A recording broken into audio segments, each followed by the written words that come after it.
Kara's coming out.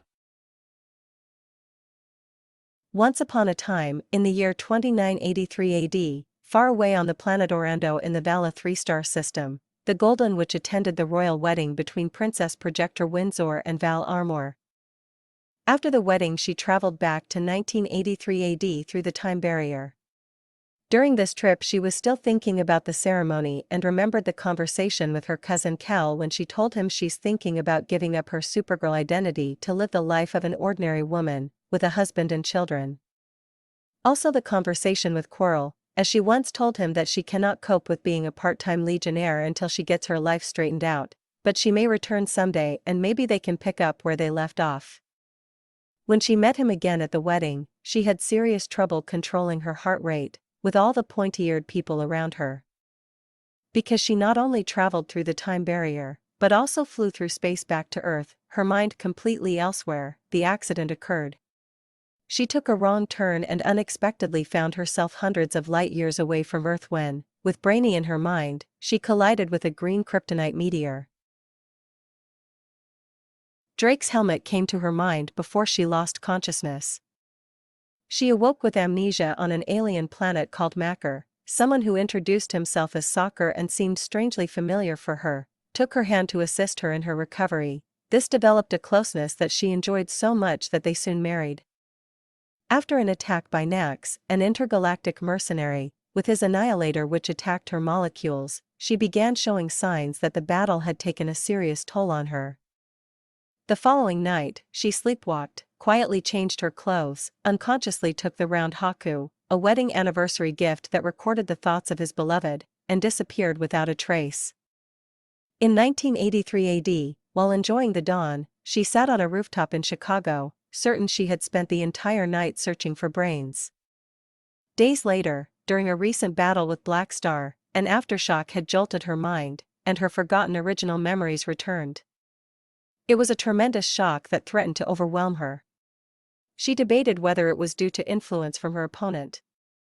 But after later finding Haku in her room, where she had unconsciously picked him up while sleepwalking, she realized it was all true. She lost herself at the coordinates where her hometown, Argo City, once drifted through space, where she fantasized in her youth about what it would be like to be married. Not only was the place wrong, but also the time, because she left the time barrier too early, in the future of 1984 AD. Then, with a lot of luck, she was found and rescued by Soccer in misfortune. Yes, fate played a nasty trick on her. Being married almost kills a Supergirl, even if she only fantasizes about it. That was probably the reason why she was unconsciously so weakened, as if she wasn't already silly enough from the accident, when she had to endure Matrix Prime's electromagnetic waves.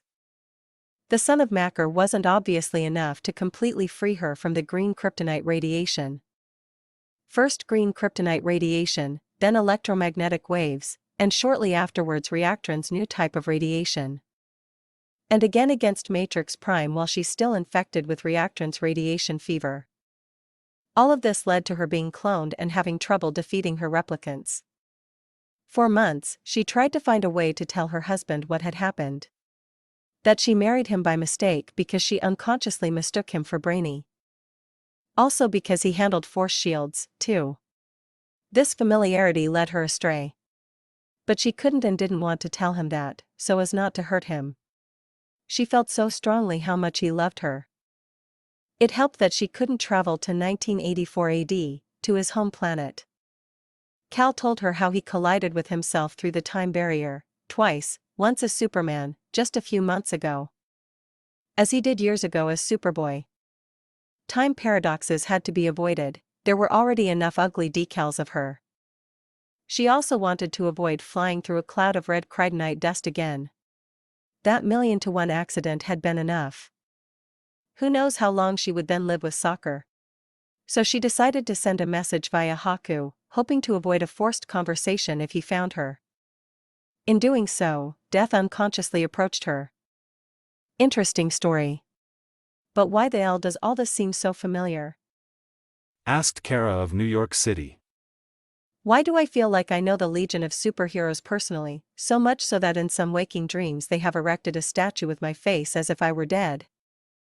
And anyway, why do I often think of a red-haired girl with pointy ears and a cape? Am I gay with a leather, plastic fetish? Why was I fighting with others months after my death? Why do I dream this nonsense?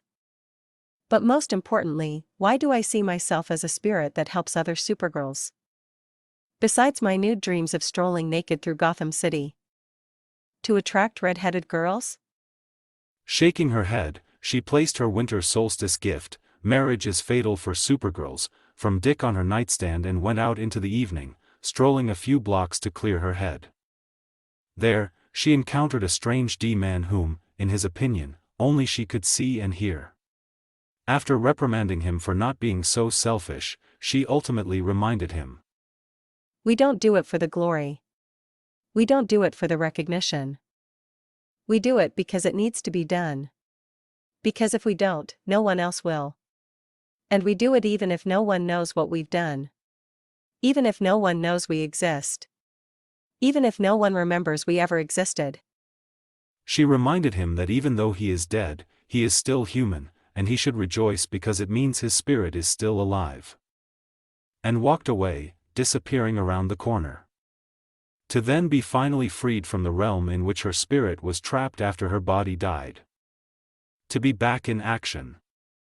Realizing that her mind was distracted not only by Camille, but primarily by soccer, and hopefully having said everything that was important to her if she were to die here and now.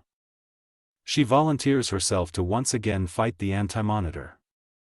But this time, with the help of Earth 1 Barry, the pre-Flashpoint Cal and pre-Zero Hour Hal, vows to defeat him for the sake of the multiverse. And she succeeded, with the help of her friends. So she had no choice but to disappear into space to find her own destiny and finally settle the matter with Soccer himself. As she approached Macker, Soccer and his family were already waiting for her. He nodded in understanding, and tears of relief welled up in her eyes. He took her by the hand and introduced her to his wife and their 3 children. The youngest, in particular, has always held a special place in her heart, with her gorgeous, wide, oversized cape. My name is Kara. The daughter of Allura and Zor. I am and always will be the Supergirl. Your peace-loving, free-spirited gal. For those who try to upset me, the worst nightmare imaginable. And you definitely don't want to see me like this. And you know that. The end, but not forever.